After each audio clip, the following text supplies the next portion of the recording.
Vaut-il mieux acheter ou louer sa résidence principale avec un exemple d'une maison à 300 000 euros, donc un crédit à 300 000 euros sur 20 ans à 3,3%. Pour acheter, on va avoir des mensualités d'environ 1709 euros, un total remboursé de 410 200 euros, intérêt payé au total 110 200 euros, plus un petit peu d'assurance. Au niveau des autres coûts, sur 20 ans, on va avoir l'assurance habitation à payer, la taxe foncière. J'ai fait un exemple avec 1000 euros par an, alors généralement ça tend à monter, donc ce ne serait pas forcément exact, mais on va faire un exemple assez simple. Donc 20 000 euros sur les 20 ans. Travaux et entretien à raison de 1% du prix du bien par an, soit 3 000 euros, ça ferait 60 000 euros sur les 20 ans.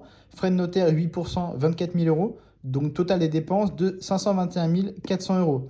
Donc ton patrimoine final donc, va être le prix de la maison, plus ou moins, j'ai mis 15 à 20%, en fait ça va être évidemment soumis à la fluctuation du prix du marché, mais le gros avantage c'est que tu n'auras plus de loyer à payer au bout des 20 ans, donc si jamais tu arrives à la retraite dans 20 ans, ce serait nickel.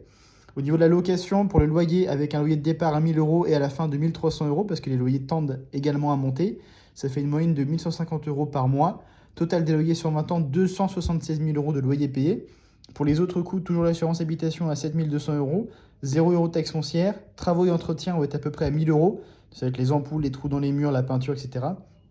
Et en bénéfice, tu vas avoir peut-être des appels si jamais tu peux y prétendre. Donc j'ai mis 150 euros par mois, soit 36 000 euros au bout de 20 ans. Total des dépenses, 248 200 euros. Donc évidemment, la différence, on ne pourra pas l'investir, hein. Donc si tu fais la différence de 1709 moins 1150, on ne va pas investir 600 euros par mois, c'est pas du tout réaliste. Donc j'ai pris que la moitié.